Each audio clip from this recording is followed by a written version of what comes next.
Bharatiya Janata party में शामिल होने के बाद नालागढ़ के निर्दलीय विधायक कृष्णलाल ठाकुर एक माह बाद अपने गृह क्षेत्र नालागढ़ लौटे। खेड़ा से लेकर पंजहरा तक जहां उनके काफिले का जगह जगह स्वागत हुआ, वहीं पंजहरा में एक विशाल जनसभा में उन्होंने शक्ति प्रदर्शन करके अपनी ताकत दिखाई। इस काफिले की अगुवाई खेड़ा से नेता प्रतिपक्ष जयराम ठाकुर ने की और यह काफिला खुली जीप में पंजहरा पहुंचा।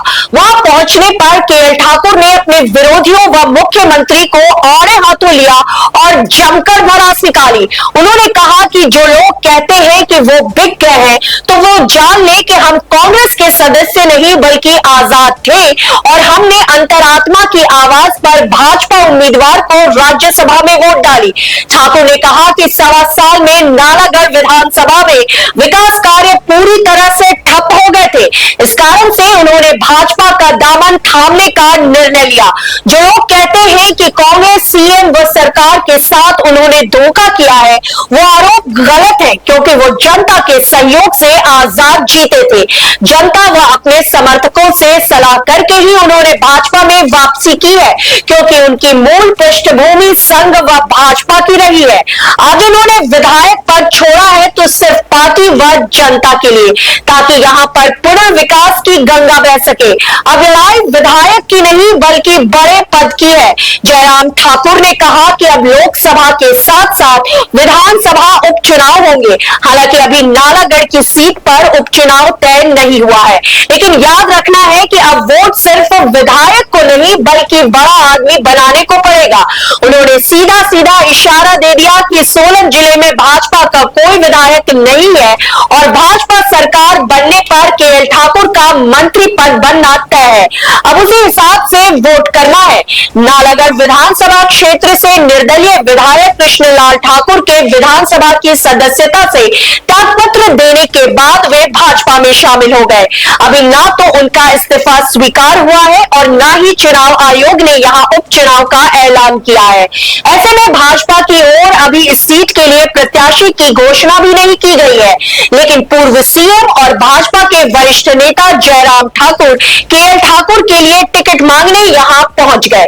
जनसभा में उन्होंने संसदीय सीट के लिए सुरेश कश्यप और विधानसभा उपचुनाव के लिए नालागढ़ की जनता से केएल ठाकुर के लिए वोट मांगे। उन्होंने कहा कि प्रदेश की कांग्रेस की सरकार निश्चित रूप से जा रही है और प्रदेश में भाजपा की और केंद्र में नरेंद्र मोदी की सरकार बनने जा रही है। उन्होंने कांग्रेस की सरकार पर हमला करते हुए कहा कि ऐसे हालात प्रदेश में कभी पैदा नहीं हुए और प्रदेश सरकार की कमियों के कारण एक के बाद एक विधायक नाराज होते गए और पार्टी से इस्तीफा देते चले गए और कांग्रेस नेता भाजपा पर दोष लगा रहे हैं। उन्होंने कहा कि कांग्रेस की प्रदेश अध्यक्ष रानी प्रतिभा सिंह ने भी विकास कार्य प्रदेश में न होने के कारण संसद का चुनाव लड़ने का निर्णय लिया था और घोषणा भी की थी। जयराम ठाकुर ने कहा कि अगर प्रदेश सरकार का बजट पारित न होता तो सरकार गिर गई थी। उन्होंने कहा कि 15 विधायकों को सस्पेंड कर दिया गया और उन्हें विधानसभा से उठाकर कमांडो की मदद से बाहर फेंका गया था। जयराम ठाकुर ने आगे कहा कि विधायक की सदस्यता से त्यागपत्र कोई आम व्यक्ति नहीं दे सकता था। ये शेर दिल इंसान ही ऐसा कर सकता है जो केएल ठाकुर ने किया। उन्होंने कहा कि विधानसभा अध्यक्ष गायब हो चुके थे और तीनों विधायकों ने उनके घर जाकर अपना त्यागपत्र दिया। त्यागपत्र देने के इतने दिन बाद भी अभी तक त्यागपत्र को स्वीकार नहीं किया गया है। सरकार इन उपचुनावों को लोकसभा चुनाव तक टालने की कोशिश कर रही है। उन्होंने कहा जिसको लेकर कानूनी लड़ाई भी लड़ी जाएगी। जयराम ठाकुर ने कहा कि सरकार की विदाई की शहनाई बज चुकी है। प्रदेश से कांग्रेस की सरकार जा रही है और भाजपा की सरकार आ रही है।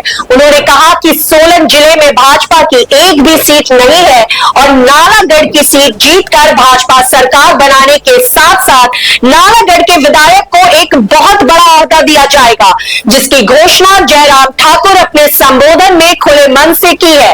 उन्होंने नालागढ़ की जनता से कहा कि यह लड़ाई विधायक बनने तक की नहीं है, उससे भी ऊपर की लड़ाई है।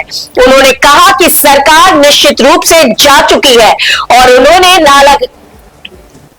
और उन्होंने नालागढ़ विधानसभा क्षेत्र की जनता से नालागढ़ विधानसभा के क्षेत्र से विधायक पद के उम्मीदवार के.एल. ठाकुर एवं संसदीय सीट से प्रत्याशी सुरेश कश्यप को भारी बहुमत से जिताकर केंद्र में मोदी की सरकार और प्रदेश में भाजपा की सरकार बनाने के लिए सहयोग की अपील की है। मंडल व लखविंद्र ने किया बहिष्कार। नालागढ़ के पंजहरा में नेता प्रतिपक्ष व सांसद एवं प्रत्याशी सुरेश कश्यप भी उपस्थित रहे और ये एक चुनावी जनसभा थी जिसमें हजारों लोग एकत्रित हुए। इस कार्यक्रम में नालागढ़ से पूर्व प्रत्याशी लखविंद्र सिंह राणा, मंडल अध्यक्ष मनोहर लाल ठाकुर सहित अधिकांश पदाधिकारी गायब रहे। लोगों ने साफ कहा कि हमें कार्यक्रम की सूचना ही नहीं थी तो आने का क्या मकसद रह जाता। वहीं भारतीय जनता पार्टी महिला मोर्चा की जिला अध्यक्ष सोलन इंदु ठाकुर, जो कि नालागढ़ से ताल्लुक रखती है, उन्होंने भी के.एल. ठाकुर की स्वागत एवं चुनावी रैली से दूर रहने में भलाई समझी। ऐसा माना जा रहा है कि पार्टी ने के.एल. ठाकुर को ले लिया है, लेकिन पुराने भाजपाई रूठ कर बैठ गए हैं। इसका असर लोकसभा चुनाव पर पड़ना स्वाभाविक है। नालागढ़ के पंजहरा में नेता प्रतिपक्ष जयराम ठाकुर व के.एल. ठाकुर जनता का अभिवादन स्वीकार करते हुए आइए दिखाते हैं आपको।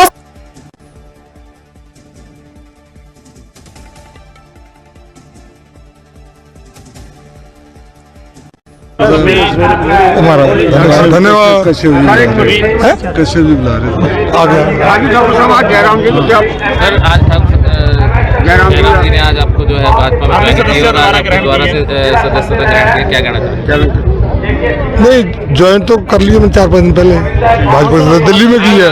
नालागढ़ में आए हैं। हाँ, नालागढ़ पहली बार आया, उसके बाद 1 महीने के बाद, बनवास के बाद सर आज यहाँ पे एक चीज देखने को मिली है, जो यहाँ से भाजपा के जो प्रत्याशी थे के लखविंद्र राणा जी, उनको पोस्टरों में भी जो है जगह नहीं मिली है और उनका स्थान नहीं रखा। क्या आप उनको साथ लेके नहीं चलना चाह रहे हैं कि वो अलग रहेंगे?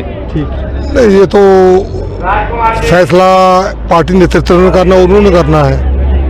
मैं तो खुद अब दोबारा से छुट्टी काटने के बाद यहाँ आया हूँ, तो ये फैसला उन्होंने करना है, ये पार्टी नेतृत्व में करना है। 14 महीने पहले जयराम जी द्वारा ही आपको मन से धक्के मारे? ना, कोई धक्के नहीं मारे थे। नो कि मेरा क्या कसूर है? नहीं, कसूर नहीं, धक्के नहीं मारे थे।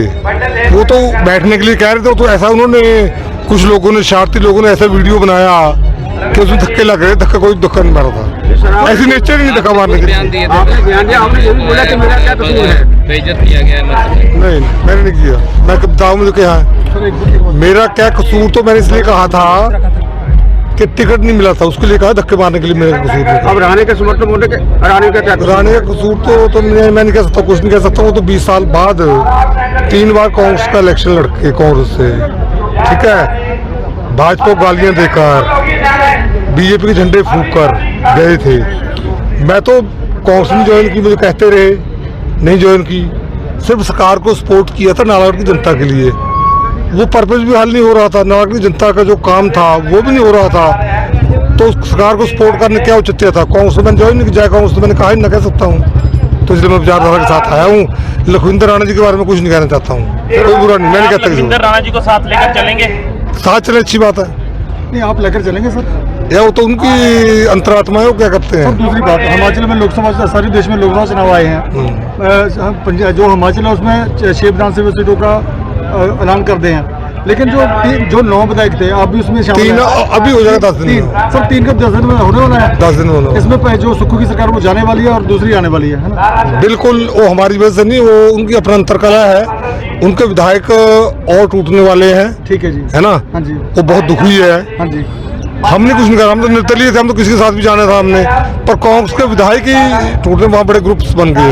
हिमाचल प्रदेश पहले ही कर्जे में चल रहा है, क्या उपचुनाव जनता के ऊपर? नहीं, कोई नहीं, वो कौन सा लोकसभा के साथ वोट मारने 1 भी रुपया ज्यादा नहीं लगे, नॉट ओनली सिंगल पेनी। जरा पढ़े लिखे हैं, सही है सर। उसी दिन वो एक मशीन रखनी है वहाँ, एक मशीन और होनी है, उसमें तो 1 रुपया भी एक मशीन में वैसे भी फालतू पड़ी हुई है, एक मशीन लगनी है, 1 रुपया भी नहीं लगना सरकार का, 1 रुपया भी नहीं लगेगा। वो स्पीकर जाने, वो सरकार जाने, क्योंकि वो डिले टैक्टिक्स नहीं चाहते हैं कि उनका डेमोक्रेटिक जो सिस्टम है ना, तो वो खत्म हो चुका है। वो किसी तरीके से चाहते हैं सरकार उनकी 2-4 महीने और चल जाए, मुझे लग नहीं रहा है ऐसा। और आखिरी सवाल, पहले भी बीजेपी 2 गुटों में बटी थी, अब भी बढ़ गई, सर क्या कहेंगे इसके बारे में? कोई गुट नहीं है अब, गुट यहाँ एक ही गुट है, नरेंद्र मोदी जी। सर ये तो पक्का संभव है ना भी जो नई सरकार बनेगी हिमाचल की, उसमें अब कैबिनेट मंत्री के रूप में होंगे। ऐसा नालागढ़ का भाग्य हो सकता है। एक लाइन में बात करें। आज जो ये केएल जी ने ज्वाइनिंग की है, कुछ समय पहले इन्हीं को मंच से बाहर निकाला गया था, तो किस प्रकार देखते हैं? देखिए, केएल ठाकुर जी हमारी पार्टी के बहुत साथी रहे हैं, हमने वर्षों तक तो साथ में काम किया है। पार्टी से एक दौर ऐसा आया था जब टिकट नहीं हो पाया था, तब भी इन्होंने जो है चुनाव लड़ करके कुछ भी पार्टी के खिलाफ नहीं बोला था। और हिमाचल प्रदेश में जो वर्तमान में सुखविंदर सिंह सुक्खू की सरकार ने जिस प्रकार के व्यवहार इनके साथ किया, जिस तरह का तौर तरीका इनके क्षेत्र को इग्नोर करने के लिए रहा, इनकी बातों को माना नहीं, सुना नहीं, काम नहीं, तो आखिरकार इन्होंने निर्णय किया कि मैं विधानसभा की सदस्यता से भी त्यागपत्र देता हूं और मैं उस पार्टी के साथ चलूं जो पार्टी मेरे दिल में है, और वो पार्टी भारतीय जनता पार्टी। मुझे उम्मीद है लखविंदर राणा जी से भी बात करेंगे। आशीर्वाद दिया था पहले जब आप यहाँ पर, मारकंडा, अब क्या स्थिति रहेगी सर? नो, जीतेंगे। कितनी सीटों पर आश्वस्त हैं आप? हम आश्वस्त हैं। हिमाचल प्रदेश में जब चुनाव होगा, प्रदेश में भी भाजपा की सरकार होगी और दिल्ली में भी भाजपा की सरकार, नरेंद्र मोदी जी प्रधानमंत्री बनेंगे। सुक्खू जी बार बार बोल रहे हैं कि बीजेपी तोड़ने का काम कर रही है, सर क्या कहेंगे इसके बारे में आप? देखो, जो अपनी पार्टी को संभालिए